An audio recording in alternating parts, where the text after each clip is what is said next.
भरे जंगल के बीच पहाड़ी रास्ता जावा रे। मन मोर खो जाते जैसे सपना के बरसारे। भानसी के मोड़ में रोज अकेले आवत हाओ। काम के बोझा लेके भी तुहरे बारे सोचत हाओ।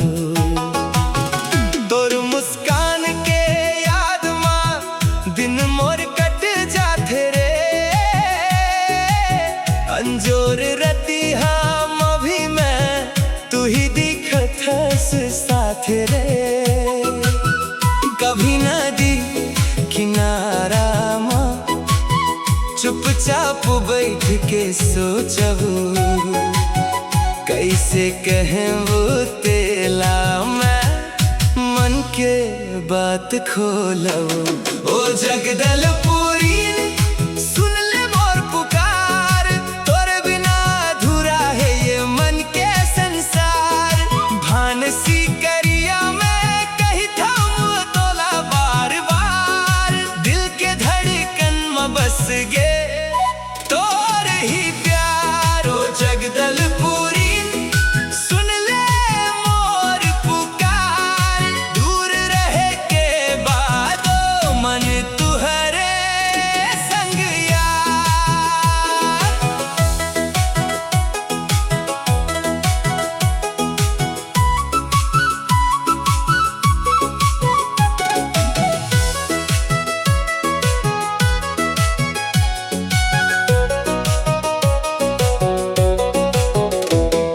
झरना के पानी जैसे तोर याद बहते रे।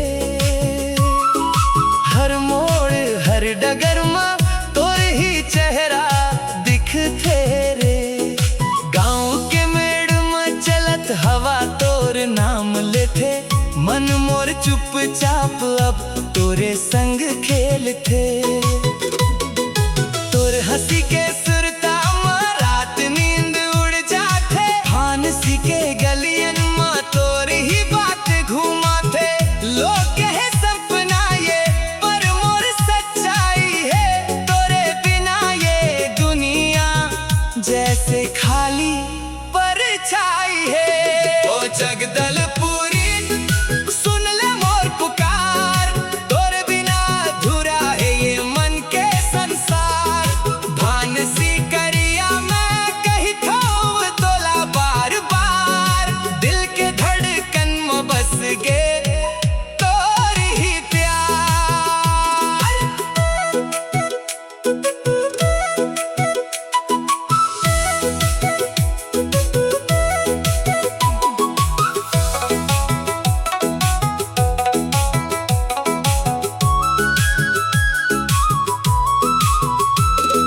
जंगल के सन्नाटा में तोरा आवाज खोजत हूँ। हर एक सांस में अब तोरे नाम जोड़त हूँ। दूर हवे तुहें सही पर मन कभू दूर नहीं है। जैसे नदी के धारा कभू रुकते नहीं है। ओ जगदलपुरी सुन ले मोर पुकार।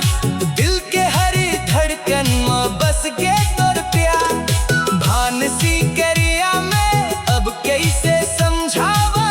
तोरे बिना ये जीवन कैसे मैं चलावा। ओ जगदलपुरी सुन ले मोर पुकार। तोर संग ही जियम मैं ये मोर इकरार।